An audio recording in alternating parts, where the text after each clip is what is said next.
Hey guys, Keith with Scare Innovations. If you've got a zombie zapper that when you turn it on, it does nothing, and you've got a freshly charged battery and you check the connection at the bottom, here's the #1 cause for that. The connector to the motherboard can come unplugged. Sometimes when you pull the cable out to pull the battery out. Also, sometimes in shipping, our postal person mentioned that these fly through the postal machines at 30 miles an hour. So you undo the set screw, gently pull this out, and see, there's nothing plugged onto the motherboard. So inside here, and sometimes it gets pushed down there a little bit of ways. You can try to do your finger. Now, this one is too far down in, so here's the next solution to how to get that out.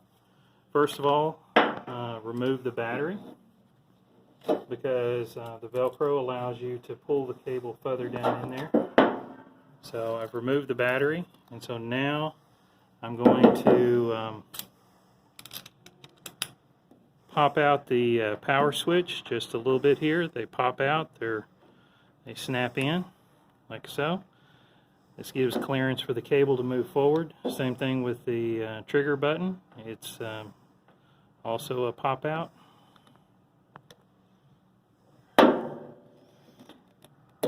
Okay, and sometimes you can just shake it like that right there. There we go. So now I've pulled that forward. Okay, so this here. The other thing, if it is plugged in and you don't have power, check your connections, because sometimes one of these wires can come undone. The main power is on the right. There's a smaller red wire, a big huge black wire, which is the main cable that comes in here. These over here don't matter. This goes to the button. They can go either way. It's just basically a contact. So we make sure this is fully snapped in. Try to hold on to the connector. Don't put too much pressure on the motherboard. You can offset your LEDs on the top. Then to prevent this from happening, we're doing this on our new ones that we ship out. Take a small zip tie, like this right here, and use zip tie around that. That way, if somebody tugs on the battery compartment too much, it keeps the connector in place. I usually like to put this on the downside, like this right here, so it doesn't get too hard on the edge. And then line up your set screw and your hole right there.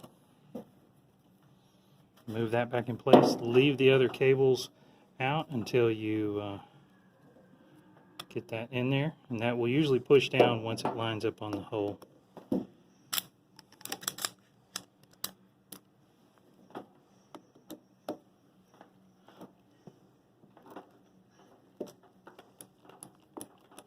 Put your set screw back in. Make sure you don't bind up your cables too much. Use your snap. Snap that back in place.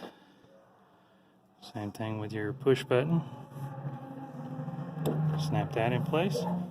And we'll put the battery in. We'll make sure. Put the other end here so you can see it. Make sure your battery goes in like so. Clicks in good. Usually hold the Velcro. Slide that in. Make sure that's zip tied. Put your cap on. Turn it on. Should come into the power sequence. There we go.